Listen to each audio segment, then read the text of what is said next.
Good morning, my name is Simon Hay. I'm the Chief Marketing Officer for John Cockerill Defense.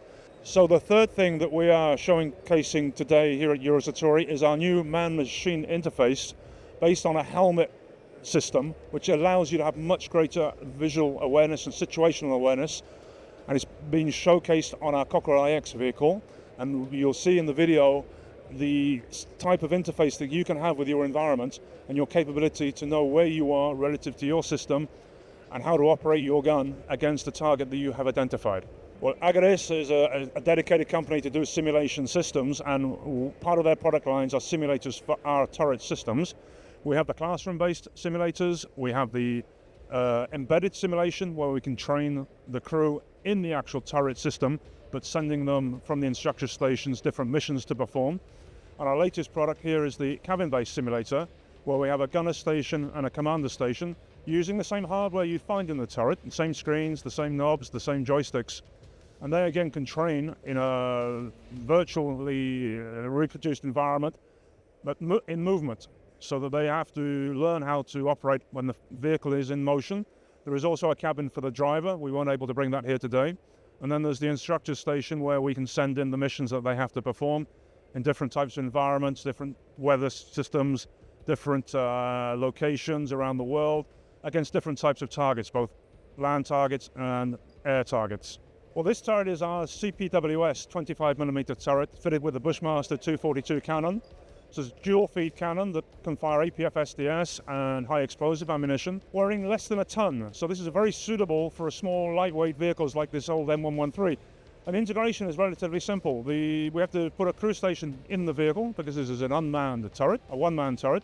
He still has access to the weapon system from within the vehicle, so he can reload the ammunition. But it gives a very lightweight solution. I say less than 1 ton, very high degree of firepower. The 25mm gun can defeat a BMP at 2 kilometers with the APF SDS ammunition. And it gives you flexibility to bring back to life old 1980s, 1990s products. We're proposing the same thing with our 105 tank turrets to replace the old heavy steel turrets from the M60s or the Leopard 1s. We put on a 4.5 ton turret, you save 7 to 8 tons.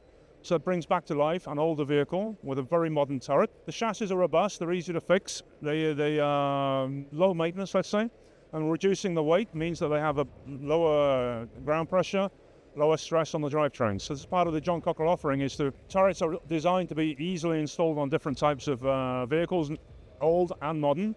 The 105 turret behind me here has been on the K21 from Hanwha.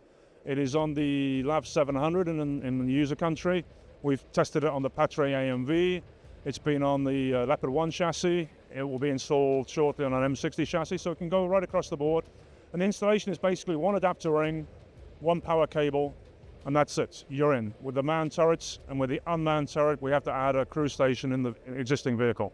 Well, this is a development that we've been working on now for a couple of years, funded by our regional government of Wallonia. It's basically to give the gunner a much better picture of where he is and what his situation is to improve his situational awareness. So we have this helmet-based system which gives you visually a lot of information about your surroundings and allows you to look at targets, identify targets, and select the target that you wish to engage, zoom in on it, and fire your mission. So it gives you a much more comfortable environment, especially in a vehicle that could be moving at 120 kilometers an hour. And this vehicle was tested in France last year, firing on the move, stabilized at over 120 kilometers an hour. And obviously, if the vehicle's moving very quickly, it's hard to use a touchscreen or something of that nature. So having this virtual screen in front of you, much simpler in terms of the operator.